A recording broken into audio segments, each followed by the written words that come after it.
नमस्कार दोस्तों, मेरा नाम सिया है और मैं 23 साल की हूँ। मैं वाराणसी की रहने वाली हूँ। मेरे जीवन में कई उतार चढ़ाव आए और मेरे पति अब इस दुनिया में नहीं हैं। मेरा एक बेटा है जो मेरे जीवन का सहारा है। यह गर्मियों का समय था और मेरी आदत थी कि मैं रोज बाथरूम में नहाने जाती थी। हमारे घर में केवल एक बाथरूम था जो कमरे से बाहर था। हर बार जब मैं बाथरूम जाती तो मुझे अजीब सा एहसास होता, जैसे कोई मुझे देख रहा हो। घर में मेरे बेटे के अलावा कोई और नहीं था, लेकिन बाहर के रास्ते से लोग आते जाते रहते थे। मुझे यह महसूस होने लगा कि कुछ गलत हो रहा है। मेरा बगल वाला घर चाचा जी का था और उनका बेटा रवि 21 साल का नौजवान था। एक दिन जब मैं बाथरूम की ओर जा रही थी, मैंने रवि को दरवाजे के पास खड़े देखा। चाचा जी ने उसे टोकते हुए पूछा, यहाँ क्यों खड़ा है?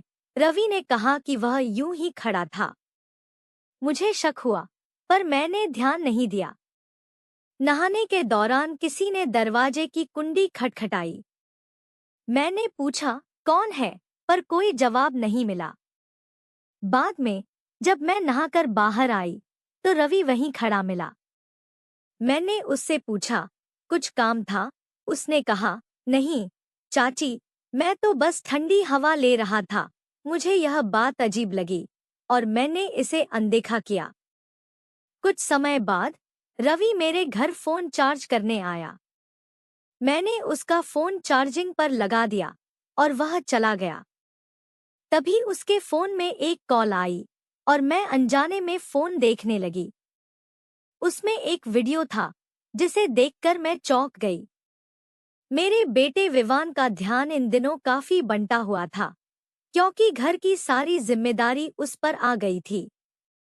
एक दिन उसने मुझसे कहा, माँ, हम सिर्फ 2 लोग हैं, लेकिन खर्चे बहुत ज्यादा हैं।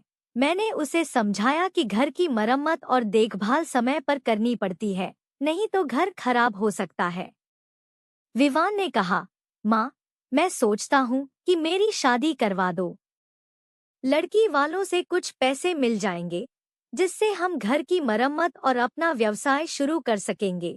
यह सुनकर मैं स्तब्ध रह गई और उसे डांटते हुए कहा, मैंने तुझे कभी ऐसा नहीं सिखाया।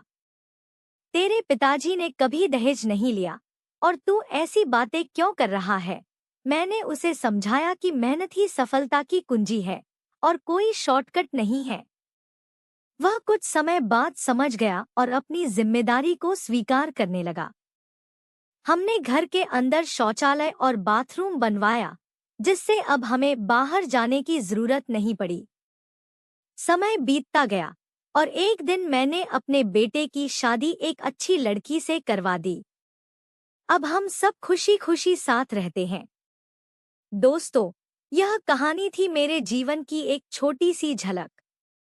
अगर आपको यह कहानी पसंद आई हो, तो इसे जरूर शेयर करें।